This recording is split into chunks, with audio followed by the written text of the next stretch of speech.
KZNS-FM Colville, 1280 KZNS-AM Salt Lake City, and KSL-FM HD2 Salt Lake City Midvale. This is 97.5, the KSL Sports Zone. You know what's coming. Your daily deep dive into everything Utah Jazz. It's time! All season long and even in the offseason, it's Jazz Daily with JJ and Alex on your exclusive home of Utah Jazz basketball. 97.5, the KSL Sports Zone.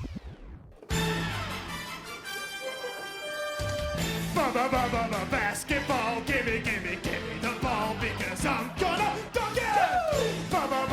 Basketball, gimme the ball because I'm gonna dunk it! Yeah! Basketball, gimme. All right, welcome back. It is JJ and Alex, 97.5, the KSL Sports Zone. Alex Curie, Jeremiah Jensen. The NBA Finals, less than an hour and a half away. Joining us right now to break it all down, part of our coverage, of course, of being able to make sure that you don't totally check out of the NBA. Because I know this is must-watch NBA Finals, but I'm just glad it's not the Lakers, and I'm glad we're not talking about Dan Hurley for the segment, okay? Although I think we might end up having this conversation a little bit, at least, with Ben Anderson. Our program brought to you by G2G Bars. All natural ingredients and no preservatives make the G2G Bar perfect for anybody who needs a quick, tasty, nutritious boost. Get them at Costco, Holiday Oil, Maverick, Associated Foods, all in the refrigerated section. Give it a shot. Check out why they are some of the best, and they're local, too, so give them a shot. Ben Anderson joining us on the program as always. Ben, thanks for being with us on the show, man. My pleasure. Let me see here. Let's start off first with Los Lakers, just because it's just kind of something that – did we get the wool pulled over our eyes a little bit? And they were just using the J.J. Redick storyline, and Dan Hurley was the guy all along? That's at least what Woj is trying to indicate. Yeah, the timing on this is all so weird because if Dan Hurley wanted to leave UConn, he could have several months ago when the Kentucky job opened up and didn't do it. So that made everyone think, okay, he's going back. And look, the Lakers job opened up in late April. Jazz were eliminated in early April. Lakers lasted a little bit longer than that. So late April, early May. So there's been at least a month of this opportunity to take this job, and he hasn't done it, or at least a name. It kind of was tossed around early, but never anything serious. So I don't get the timing of all of this. And it almost sounds like Hurley wants us to come out for a reason to spark something more so than the Lakers were necessarily trying to get it out. So again, it's hard to read. My honest thought was, is he just trying to get more money for NIL? Like, is there a player or a transfer that he didn't get that he's mad about? And now he's going to use the Lakers as as a tool to get more money. That was the only thing that jumped to my mind, but I guess it's possible. I still don't think he's necessarily going to take the job, but it's interesting that it's at this point this late in the conversation. It doesn't make sense for Hurley. It doesn't make sense for the Lakers either. I don't understand it. And, Ben, I'll say this about the Lakers, and, I mean, we love to pile on the Lakers, but if you take the Lakers away from what you currently see this franchise with the way they handle their business, they don't really measure up to me as one of the best franchises as far as their organization is concerned in the NBA. Do you agree or disagree with that? Yeah, I agree. They're not incredibly well run, and some of that is just because you just have to be so all in anytime LeBron James is on your roster, and I understand that, and I think that ends up pigeonholing you a little bit. But the problem is, like, as soon as LeBron's gone, which, I mean, what's the over-under? 2 years at the absolute most for LeBron? I just don't think he's going to be 42 and still playing in the NBA. So what do they have after that? Like, all their draft picks are tied up. He's trying to trade more draft picks this year to get more players, he being LeBron. I think it's going to try and coax them into going out and getting more players on top of drafting Bronny. So there's just not only is there not a pathway to win at the highest level right now that I see, I don't see it after LeBron leaves because all their assets are tied up. So, yeah, if Hurley were to take this job, my only thought would be, are the Lakers going to trade everybody and do a weird, crazy start-over rebuild and let Hurley be the face of all these future draft picks that they own by trading Anthony Davis or letting LeBron leave in free agency or whatever? But that's the other problem is they can't even trade LeBron because if he wants to leave, he'll just leave and he'll sign elsewhere. So there's just so many issues here of why I'm with you, JJ. I just don't think the timing on any of this makes sense as either the candidate or for the team. Well, $15.5-ish million is what the rumor is per year for Dan Hurley. He's only making a paltry 5+ at UConn as a back-to-back champ. So, well, we'll see how that one plays out. Really wish the best for the Lakers, and that's all the time we have for Lakers talk today. Yeah, let's move on. Mavericks, Celtics, an NBA Finals that has become way more fun, I think, on paper, and even I'm glad that you're going to have a couple of superstars on both sides facing off against one another. Public betting is moving the direction of the Mavericks. I think that's how Vegas works, right? Though, Ben, as they go, hey, let's make it attractive for the average bear to jump in on this thing. But how do the Mavericks beat the Celtics in this Finals as a 5 seed? They certainly are one of the better 5 seeds we've seen in a long time. I think it mirrors what they've done in really each of the first 3 rounds so far, which is Luka Doncic being the best player on the floor, Kyrie Irving having enough big moments as the second best player, and then the rest of the guys just kind of playing their roles at really high levels. And I know that sounds cliche, but Derek Lively's been pretty spectacular for a rookie. P.J. Washington not almost single-handedly won them the series, but was brilliant in the second round against Oklahoma City and had a couple of high-scoring games there that were difference makers and wins. And then you just need Derek Jones and Josh Green and some of these other role players they have to hit shots. And if you do that and you hit shots at a high enough level, their defense has proven to be really elite since a couple of weeks after the trade deadline. So if the defense can play that well, you have a true offensive superstar in Luka. That's a pretty good recipe already, and now you just need the supporting cast to not disappear. Now, the problem was even against the Timberwolves, even though they beat them in 5 games, P.J. Washington was not the same level player that he was in the second round. So he needs to bounce back and play well. And then also you just need to hope that Boston doesn't just do what Boston did all year, which is truly blow everybody out. I mean, Boston was such a boring story all season because most of their games weren't that competitive. They were interesting when the games were close late.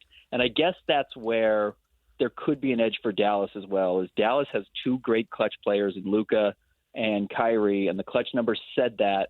And the Celtics at times, even in the postseason, we saw it, even though they won a lot of these games, they were just in late, close games where they didn't execute super well against the Indiana Pacers, and they start falling in love with jump shots, and it feels like they miss having a real point guard on the floor, which was something they tried to address in the past, and are now masking a little bit with Drew Holiday. And one of the reasons why the Bucks were willing to move on from Drew Holiday is because he wasn't a true point guard, and they wanted a guy like Damian Lillard to come in. So I could see that being a talking point by Game 4, Game 5, if this is an even series or the Mavericks have a lead, that they just never addressed how to execute late in games, and Jason Tatum falls in love with these really difficult 19-footers that he can make, but it's not a good shot. Meanwhile, Luka's getting to the free throw line or generating wide open threes for shooters in the corner. So that's what I'm going to be watching, though I have, I guess, picked Boston in this series in 6 or 7.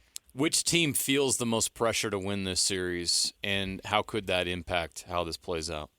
I know I think the logical answer is Boston, but I look at the East and I say, well, why isn't Boston just going to be back here next year? Right. I mean, who in the East is going to – Cleveland's not. Right. And could Dallas not make it back the next 10 years, depending on how good the West is? Denver didn't make it back. Denver didn't make it back this year. So, absolutely. One of my thoughts is, you know what? Dallas has to strike while the iron's hot. They made it to the West. They survived. They're the last man standing. And there is absolutely no guarantee that happens again next year, regardless of how good Luka Doncic is. So you need to find a way to capitalize when everything has fallen in your direction. And the same has happened for Boston, but they're still going to have Jaylen Brown next year. They're still going to have Jason Tatum. And look, this Dallas team's going to look very similar next season as well, but you're here. You've got to make the most of it. These opportunities do not continue to present themselves. We learned this in Utah. You watched the Jazz in 1999 thinking, finally, Jordan's gone. Now it's your turn. And it's the Portland Trailblazers have a different idea, and the San Antonio Spurs have a different idea. Just nothing is guaranteed. So I do kind of think that there's a chance we don't see Dallas get back here, and we see Boston back here this year or next year or the year after.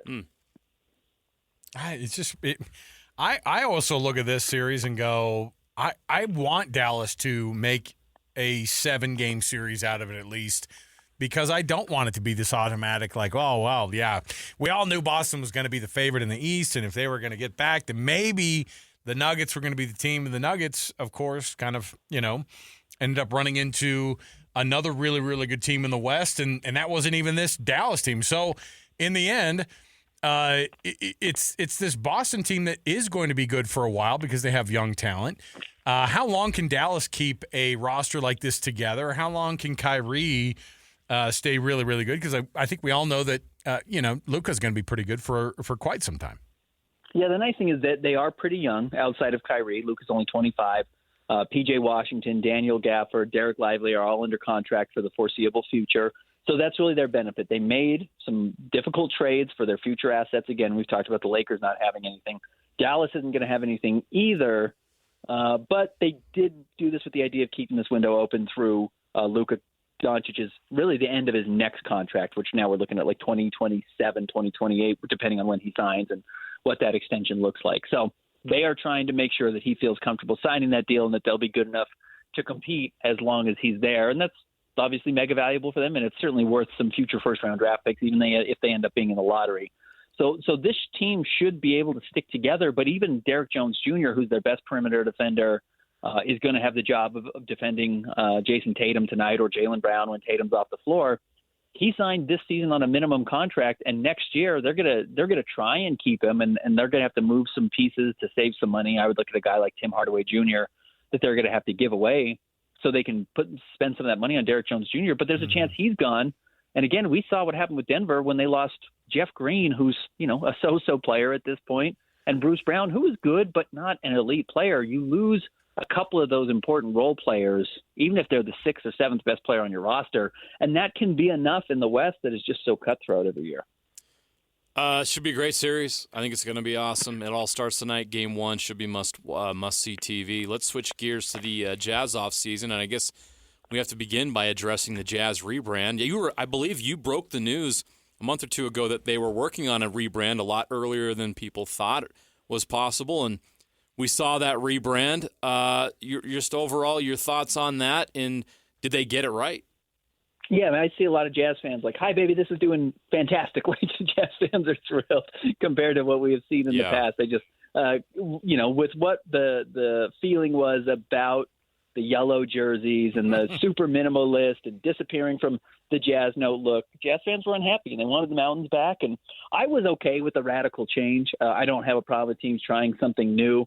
Clearly, it just never picked up. It never grew on anybody, and that's fine. It doesn't ever have to grow on you, and it didn't. And the Jazz pivoted quickly, and I'd say credit them for that, being willing to make an adjustment when they need to. So that was valuable for the Jazz. And everything I saw on Twitter, reactions to the story we wrote, reactions from Jazz fans to the Jazz's post, where they were really thrilled about it. They were excited about it, and I think that's a good sign for the Jazz. And honestly, it's like, I had this weird thought yesterday. It's like, maybe if you actually just kind of like the way the team looks, you'll give them a little bit more patience. Because if you don't like the team that's losing and then you don't like the way they look, you're just going to cast them off. And I have felt some real negativity from Jazz fans in recent years, and I'm sure the jerseys just felt like one more thing. So I think if you can fix that, at least it's a step in the right direction. And, there's a lot that goes into it. There's going to be new courts, and I'm curious how those look. So it's a good step for Jazz fans who I think are excited about it. I think there is something to what you just said. I think fans need to identify with it. And what do Jazz fans here identify with?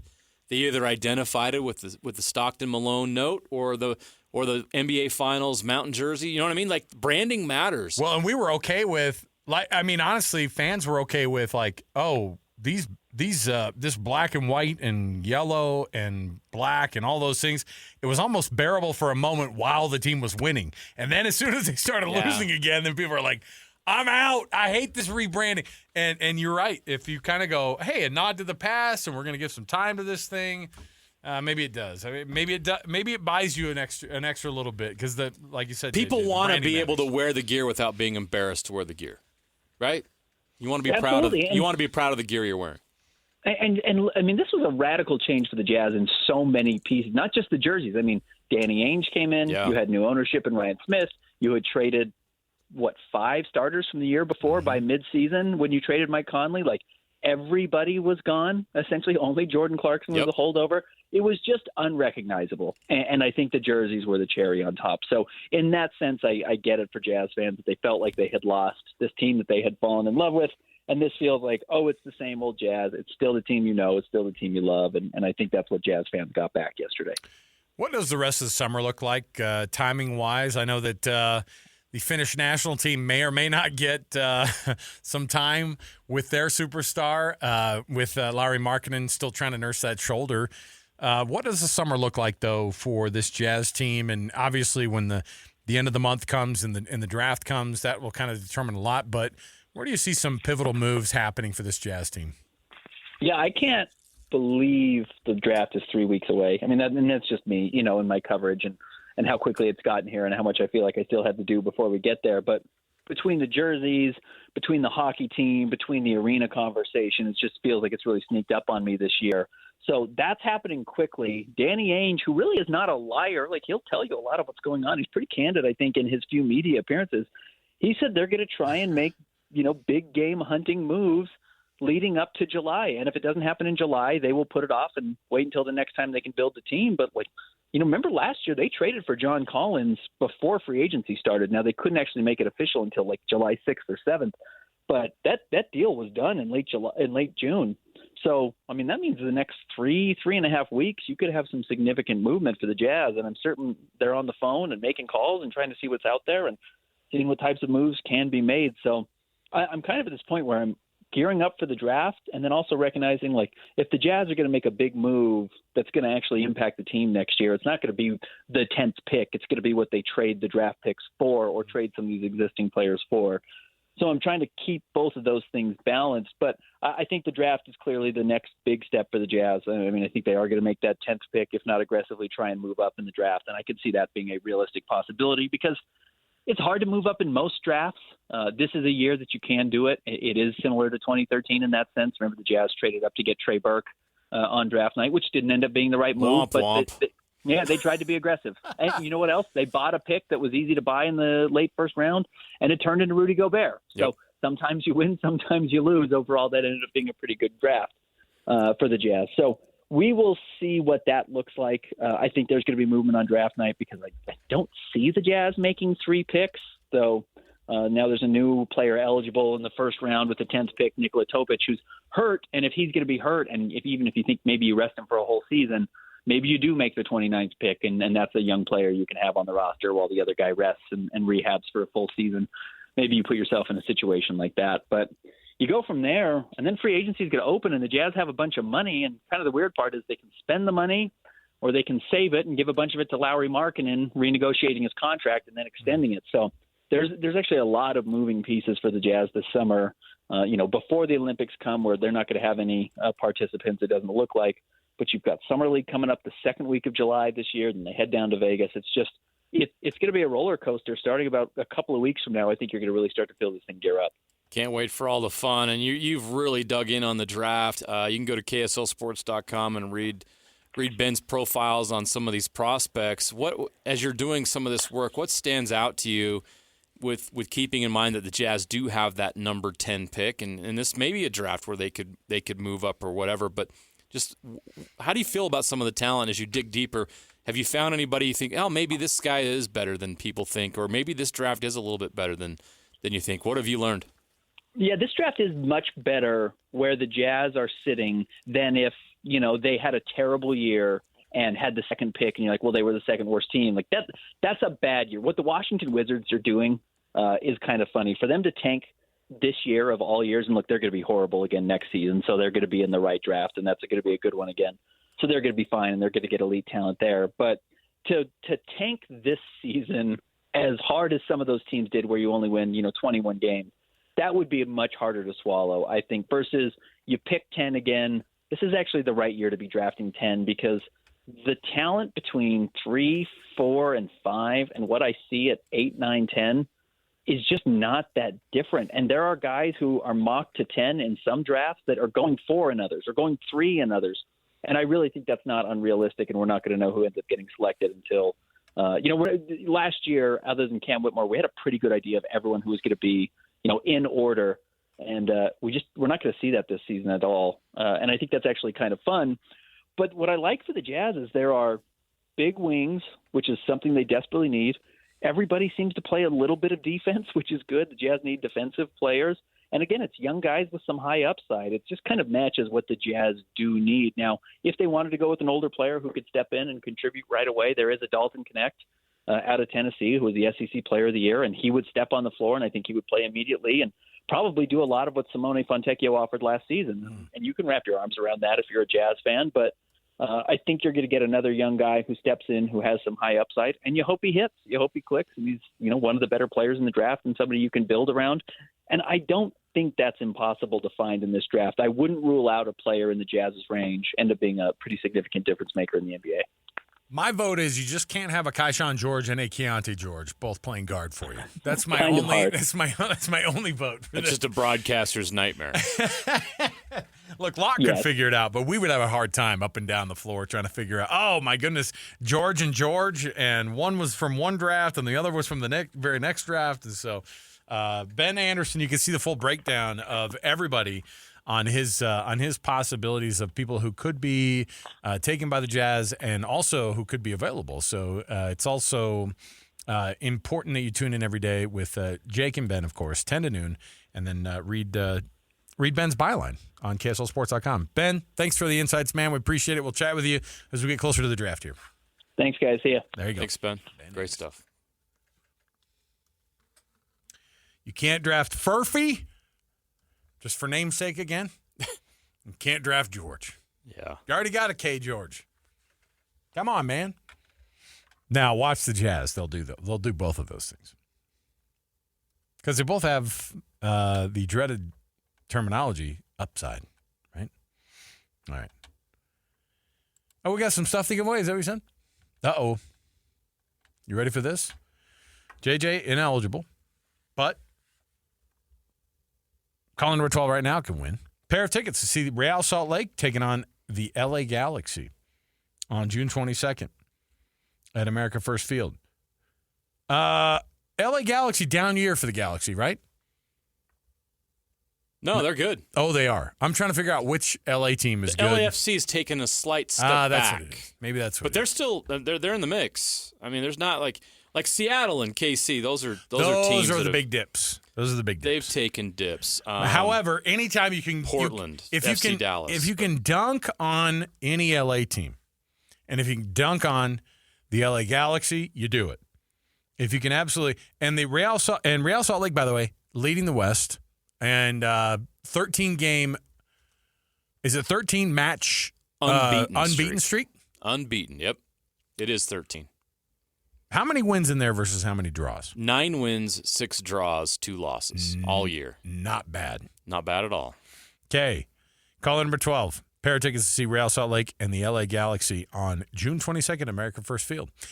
801-575-ZONE. That's 801-575-9663. 801-575-ZONE. We will take a break here. We'll come back. We've got our NFL Blitz and much more. Stay here at 97.5 KSL Sports Zone. In the NFL, JJ and Alex bring you the NFL Blitz on 97.5, the KSL Sports Zone.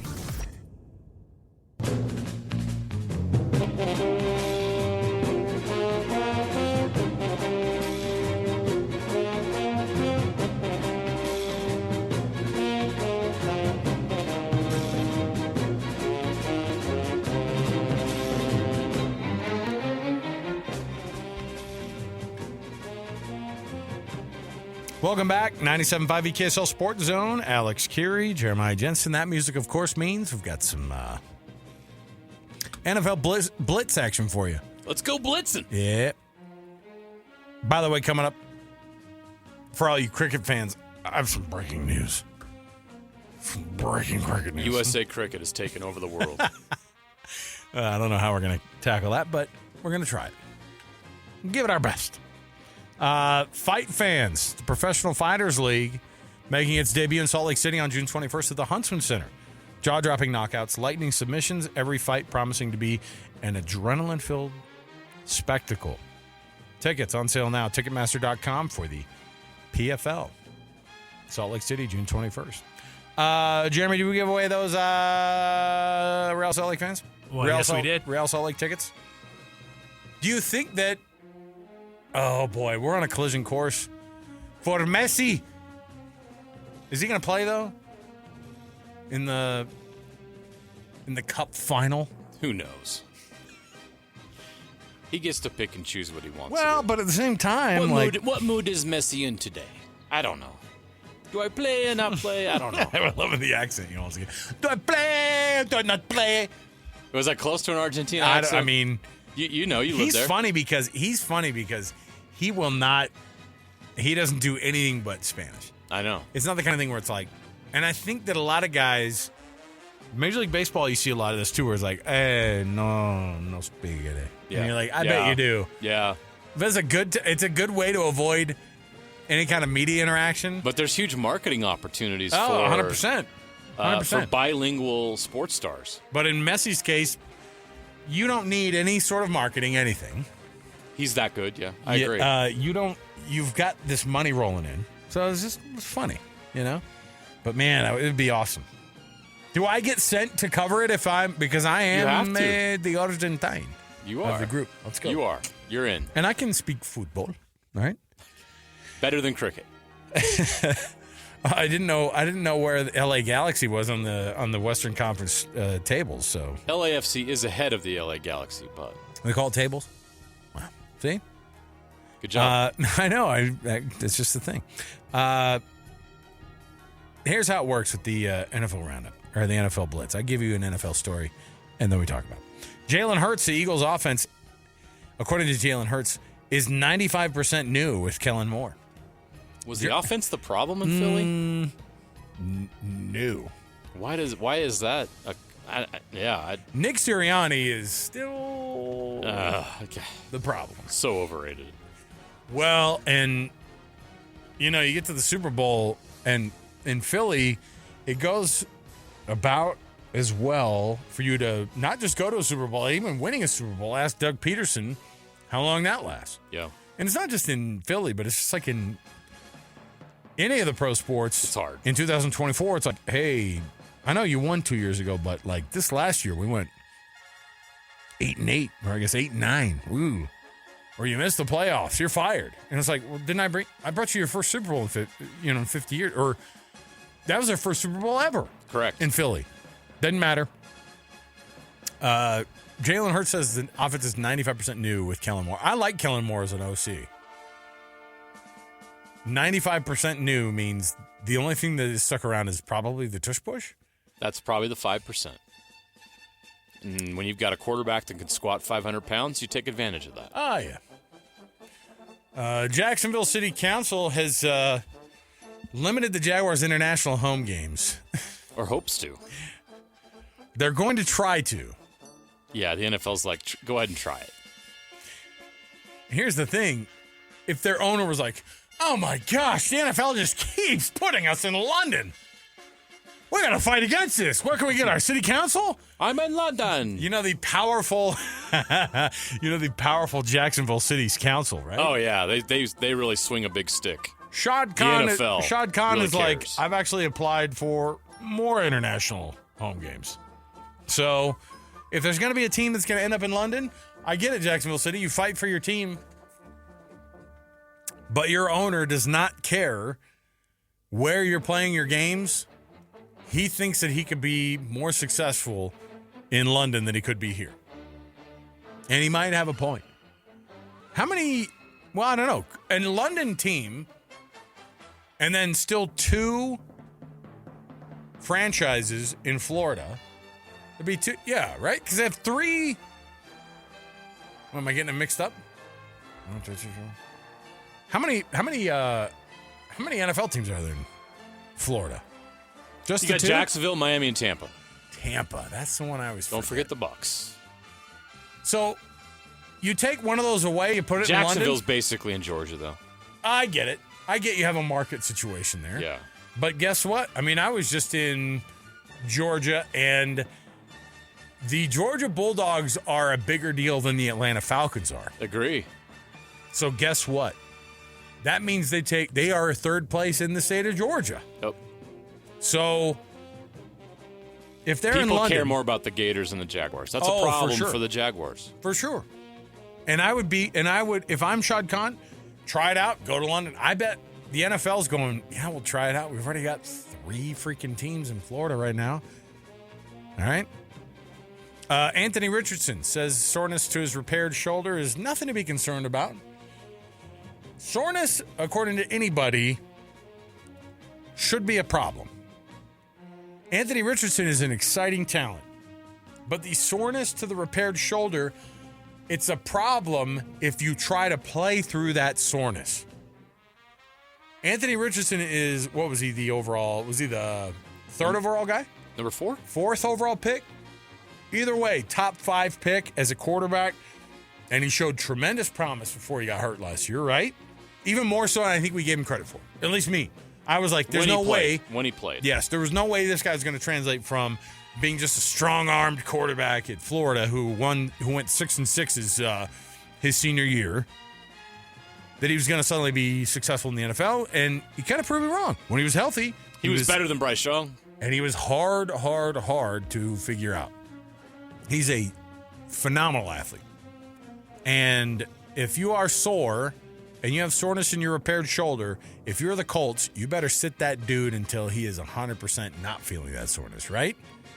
I'd at least make sure through MRI and every other way to figure out why exactly that soreness was existing. Yes. Who's the Colts backup, Jeremy?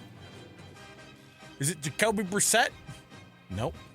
Who's the Colts guy now? Because Minshew's gone. Who's the Colts backup quarterback? AKA the Joe guy. Flacco. Oh! Now he's what, 3rd-year guy?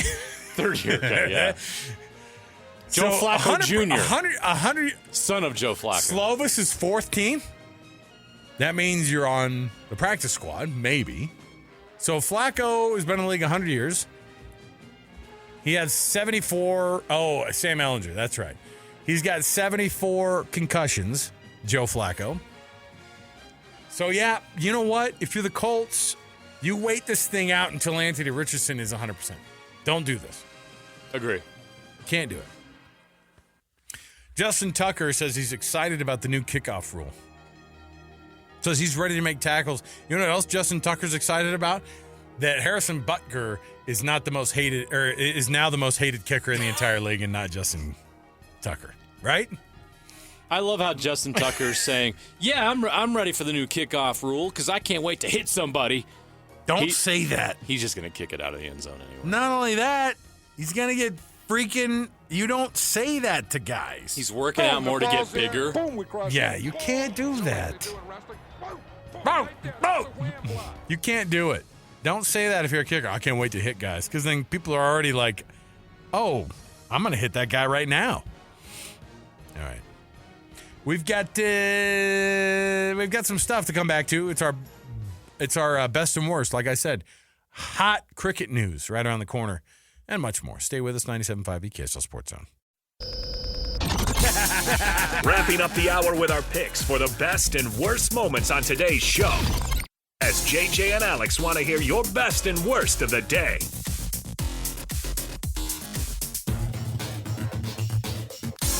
All right, welcome back. It is JJ and Alex, 97.5 EKSL Sports Zone, final segment of the hour. Thanks for being with us on the show today. JJ, thanks for being on the show today. Thanks for having me. You know what? Good to be here. Hey. So here's the deal. Best and worst goes like this. Unfortunately, we get these stories periodically, and I wish that I was more up to speed. I'm so glad we're not getting a cricket franchise anytime soon. What would we name the cricket franchise? Oh, the boy. Venom? You know what? Whatever the cast-offs The are. Canyons? Oh, my gosh. What were the worst ones that were the hockey names? The Give them worst. to the Ice.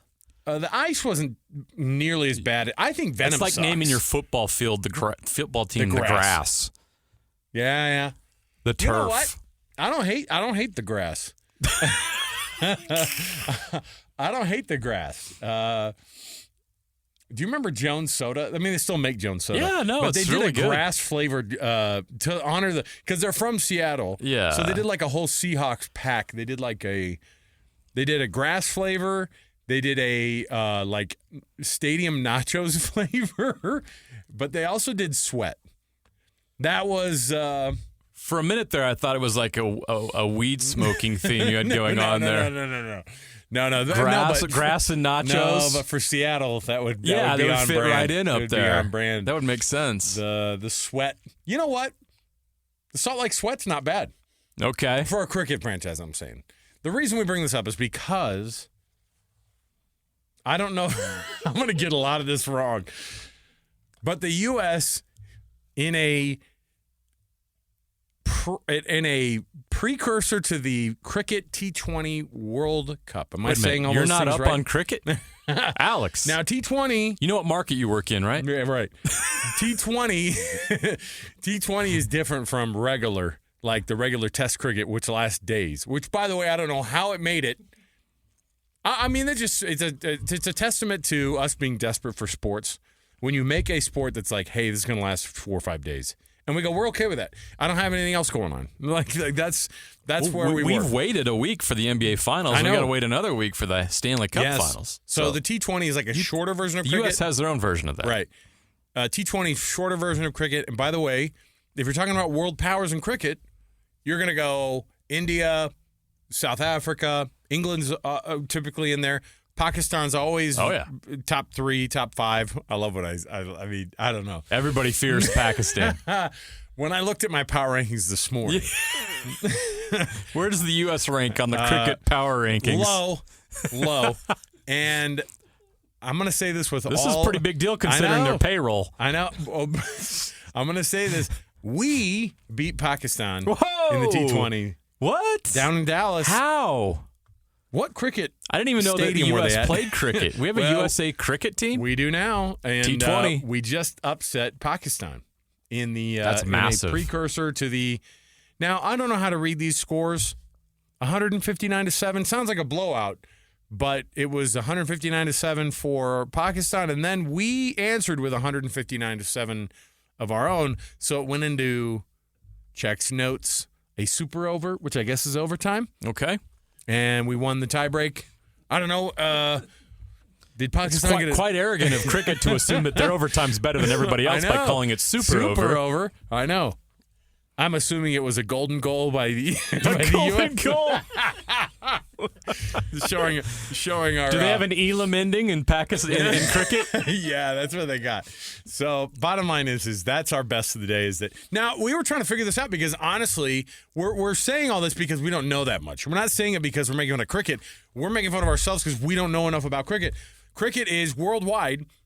It honestly goes soccer, cricket, F1 for the billions of people watching on a weekly basis so it's not for nothing. I'm just saying we it's don't not recognize how different we are when it comes to our sports consumption here in the United States than the rest of the world. Yes.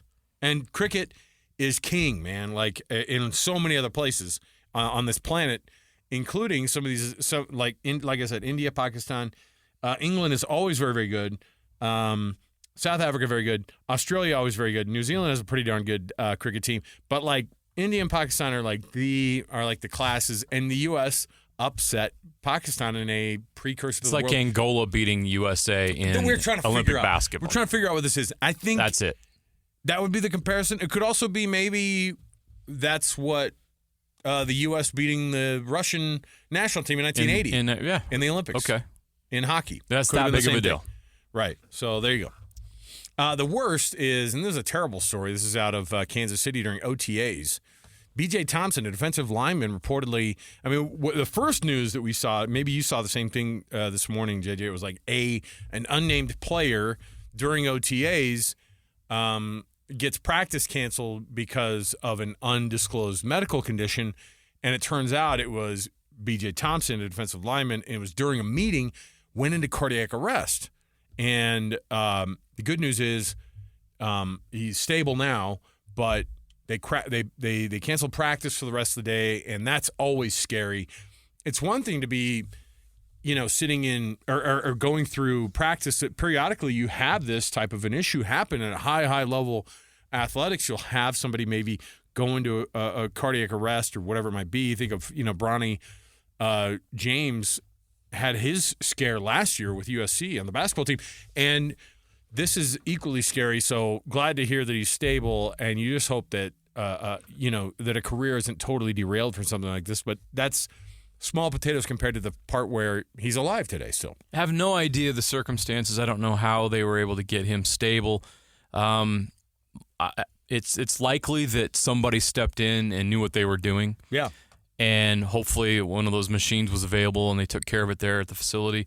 Not sure either way. The fact that we have the capability and the means to treat these things as soon as they're happening, like Bronny James being with us still, I mean, you think about how scary it is for a young person like that to have a heart attack. Yeah. An athlete that you think is super healthy, but also to have some of the technological advancements along with the training that is required to save someone's life when they're going through an episode like that. So I'm thrilled that we're not talking about a NFL player collapsing and dying at a team meeting in a practice facility, and we're talking about him now being stable, which is awesome. We could very well have also been having that 15, 20 years ago, maybe we're talking about a tragedy. All right, there you go. Best and worst brought to you by Doug Smith Dealerships of American Fork and Spanish Fork.